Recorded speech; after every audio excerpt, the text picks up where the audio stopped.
Here's the interesting thing, and we're joined now by Peter Johnson, Jr., who you know is an attorney. I know you're going to talk about how the president should react to this, but I want to ask you a legal question first, which is, it's now been announced that he's going to be tried in a military court as opposed to in a civilian federal court.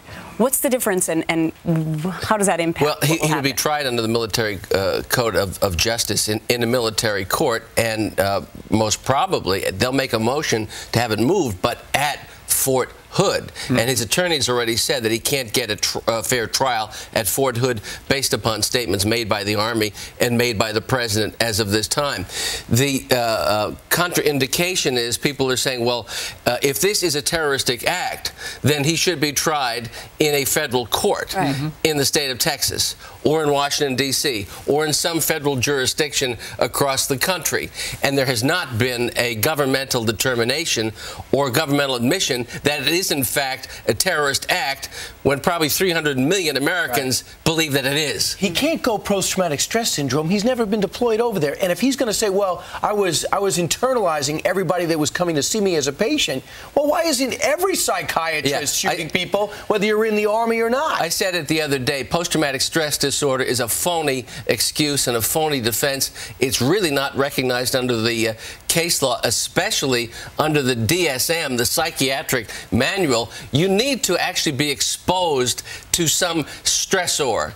He was not exposed to a stressor. So to say that there is some vicarious stress on you in hearing accounts of heroes who've been destroyed by battle, that is a crock. That is a joke. That's offensive to the legal system. But we will hear that from his lawyer, and we've heard it in the mainstream media for the last 4 days. Well, his lawyer, retired Colonel John Galligan, he's already said this guy can't get a fair shake because the Commander-in-Chief, the President of the United States, is going down to Fort Hood for the memorial service today. Now, Peter, I know you know a lot about the law. You know a lot about politics. You know a lot about humanity. Yeah. What should the president say today? What should his message be? You know, I've given that a lot of thought, and I read these stories through the night, and these stories are just incredible. The litany of missed opportunities and failures by the American government, from the FBI to national intelligence, to the Army, to the people at Walter Reed, and probably to the people at Fort Hood, in terms of the telltale warnings, signs, symptoms, admissions, and statements by Major Hassan. And so the president has an opportunity today, and really a necessity today, I think, to say, listen, the federal government blew it. 13 American soldiers, 12 American soldiers, 1 civilian, 30 other people wounded because the American government made serious errors in finding the clear issues with regard to this man. But remember, he didn't know everything about the beer summit? Remember when he said that it seems as though the police in Massachusetts acted stupidly? I think today it's got to be about the lives lost and the salute to them. Let me tell you, it's a matter of consolation. It's a matter of extending sympathy, condolences, praising our American troops.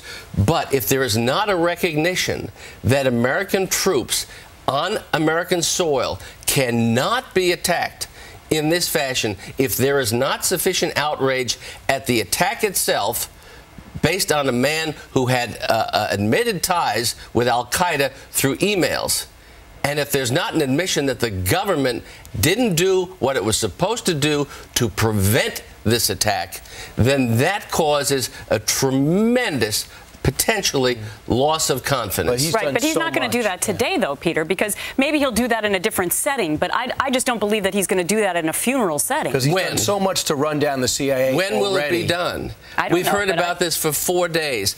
Day after day, we get little by little more leaks, more information about what went on. We were led to believe at the beginning that Major Hassan was a victim.